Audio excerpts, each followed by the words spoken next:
What's up, y'all? Thank you for tapping in for some real talk from the heart this morning. This morning's real talk comes from the book of Exodus, chapter 35 and verse 21. Exodus 35 and verse 21. Here's the real talk for today. Then everyone came whose heart was stirred. Everyone came whose heart was stirred, and everyone whose spirit was willing. And they brought the Lord's offering for the work of the tabernacle of meeting, for all its service, and for the holy garments. Man, as I was meditating on this passage this morning, I thought about just this phrase, man, stirred hearts, willing spirits, man. And what causes a heart to be stirred? What is it that causes a heart to be stirred? What is it that causes a spirit to become willing? Well, it is a personal recognition, man. It is a personal response to who God is, what God has done, and what God is doing. In the book of Exodus here, God has taken them out of the bondage of slavery, right? That's what he's done. But what he's doing is he's taking them to, man, the promised land. And all the while he has promised his presence. And so he sets up the instructions for the tabernacle, which is going to symbolize God's presence with his people. It's going to be a place of worship, a place of prayer, man, a place of meeting with God. And so what causes a heart to be stirred? Man, what causes a person to have a willing spirit?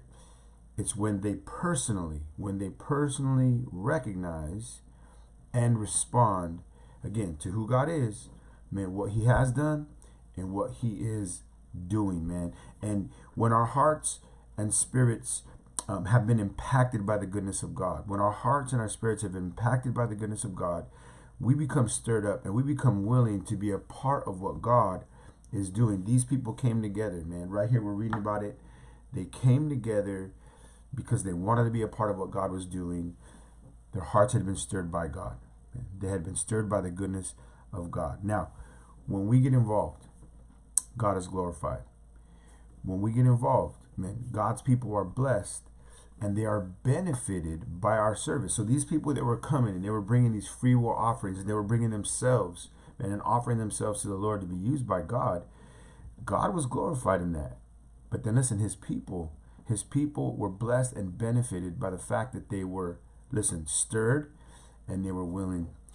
People get stirred, but not everybody follows that up with willingness, man. You need both. You can't just have the stirring without the willing.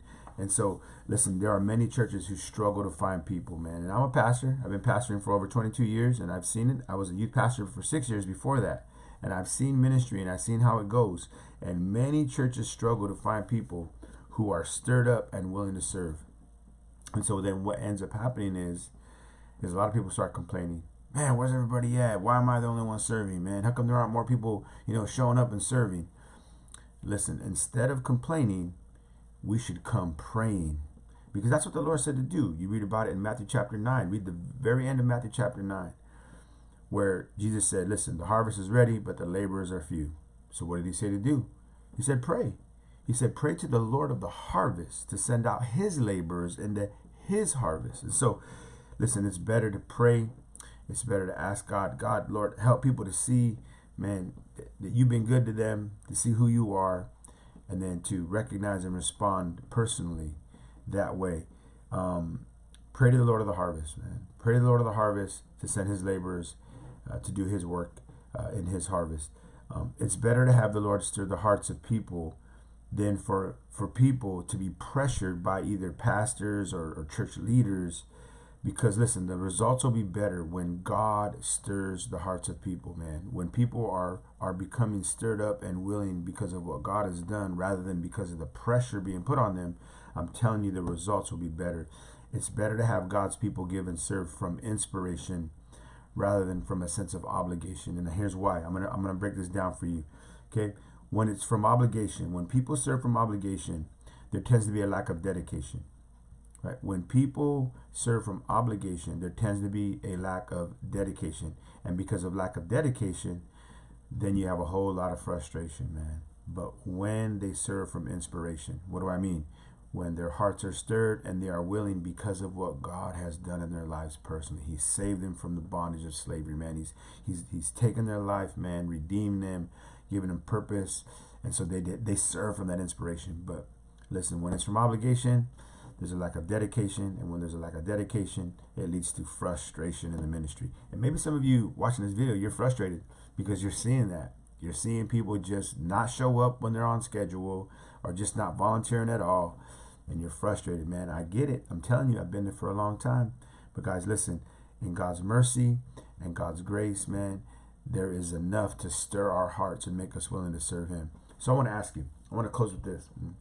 Is God's mercy, is God's grace stirring you up and causing you to become willing? And I hope it is, because that's what should be happening. I hope that as you experience the mercy and grace of God in your life, it is causing you to become a person who's stirred up and willing to serve in the local church. I hope that if you're attending church, man, that you're someone who can be counted on. That you're someone who's dependable in your recognizing and responding to God's mercy and grace in your own life. In Exodus, there was an abundance of resources and an abundance of resourceful people. Why? Because these people had allowed God to, listen, stir their hearts, which made them willing. And it was an abundance of resource and abundance of resourceful people. When a church has people filled with people who know that God has been so good to them, listen, they can't help but serve. They can't help but have a stirred heart and a willing heart. So guys, listen, I want to challenge you with that today. Will you let God stir your heart? Will you let God make you willing?